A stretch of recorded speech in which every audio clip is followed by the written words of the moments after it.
Good evening. More countries are being drawn into the Middle East war as Iran declares it will not negotiate, despite Donald Trump vowing to destroy the regime.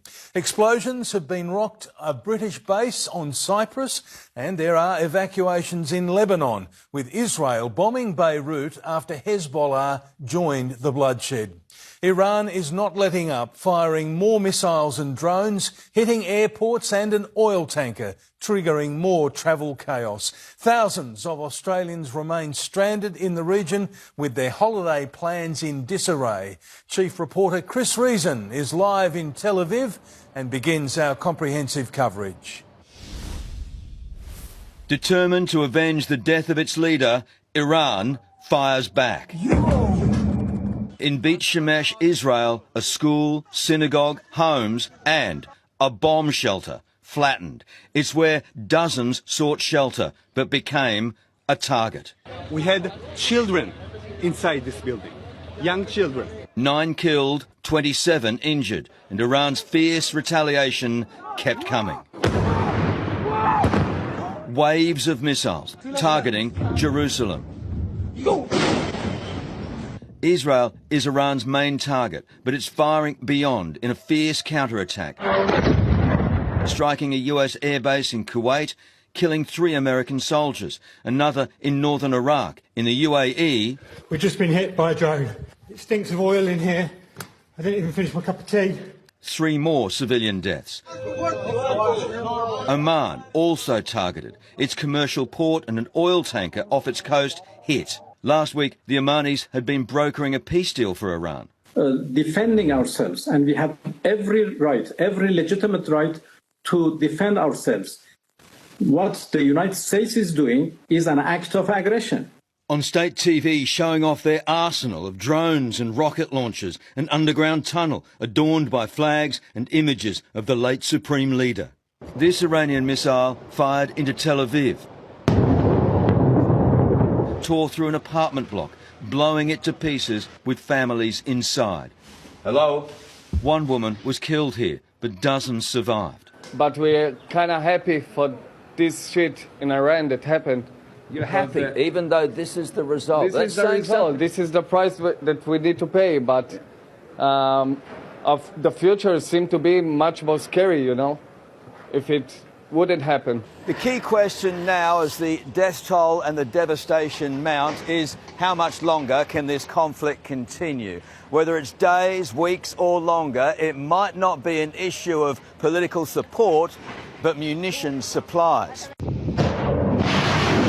Both sides only have a finite number of missiles, likely only enough for 4 weeks of war. It follows this, one of America and Israel's first strikes of the conflict, bombing Iran's military headquarters, a move that has ignited deep divisions within that country.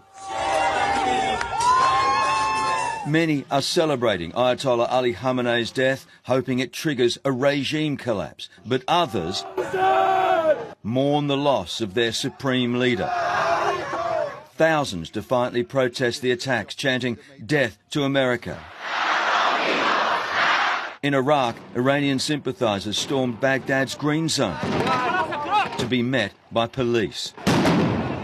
In Pakistan, rioters attacked the US consulate, breaching the outer wall. Security guards opening fire, 22 people were killed. Iran's remaining leaders meeting overnight to elect not one leader but 3 temporary ones. The president, chief justice and a senior cleric sharing power until an assembly of experts meets to elect a new supreme leader, similar to a papal conclave at the Vatican. The new chosen Ayatollah must be a man and must be a cleric. And in that power vacuum, Iran concedes it no longer has complete control of its military. Our military units are now, in fact, independent and somehow isolated. That power struggle as America and Israel continue to unload. Tehran's skyline filled with smoke. Iranian fighter jets targeted before they even get off the ground.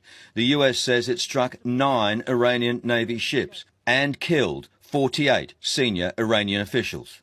The entire military command is gone as well, and many of them want to surrender into saving their lives.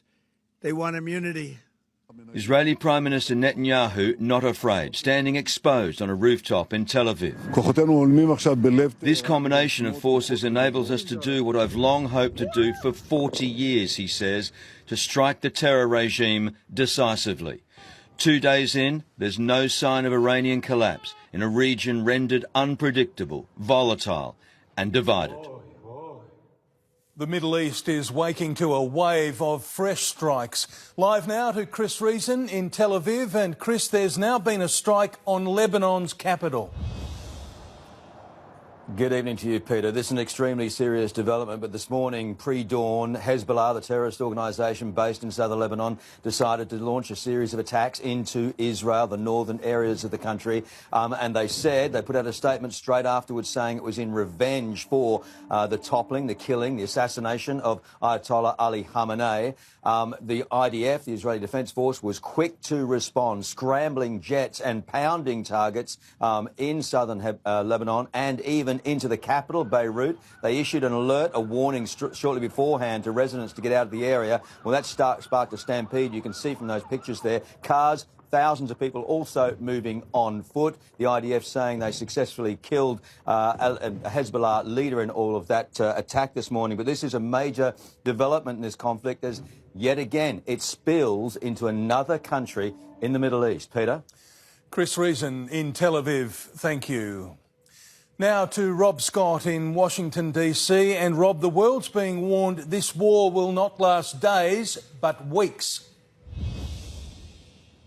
Yeah, that's right, Peter. Donald Trump says it'll probably take at least 4 weeks to achieve all of the mission's objectives. So there's likely to be bloodshed for at least another month to come. And the US president has also confirmed that there have been now 3 US casualties, 3 US service personnel killed, another 5 wounded. And tonight we are hearing from the Iranian regime pushing back against claims from the US president that they have reached out to him wanting to talk. They say they have already tried diplomacy a couple of times and it hasn't worked. Touchdown in Washington, D.C. Donald Trump looking every bit the commander-in-chief as he boarded Marine One for the sweep to the White House. For a waiting press pack and a waiting world, the questions are many. What is your goal, Mr. President? But from Trump, there was nothing. He walked and he waved. Earlier, from Florida, a recorded speech. Combat operations continue at this time in full force, and they will continue until all of our objectives are achieved. Nobody's seen anything like it. An Iranian regime armed with long-range missiles and nuclear weapons would be a dire threat to every American. Not going to let it happen. But America is already paying a price. Breaking tonight, U.S. troops killed in the Middle East. At a military base in Kuwait. 3 U.S. military service members have been killed in action, and sadly, there will likely be more. And for the president, that is a problem. Big part of the MAGA base did not want another war in the Middle East. This is a betrayal of a decent chunk of the MAGA base. And this is a problem too. In Austin, Texas overnight, somebody advising there's an active shooter. 2 dead, 14 injured after a gunman went wild in a downtown bar. The 53-year-old was reportedly wearing a shirt coloured in the Iranian flag.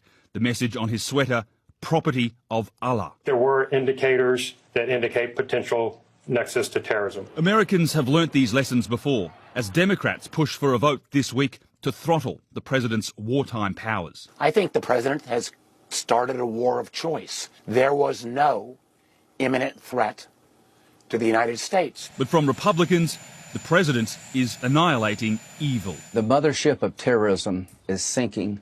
The captain is dead. For now, Donald Trump appears more focused on the bombing than on talking, suggesting that this conflict could go on for 4 weeks, and again saying it'll last as long as is necessary to secure America's safety.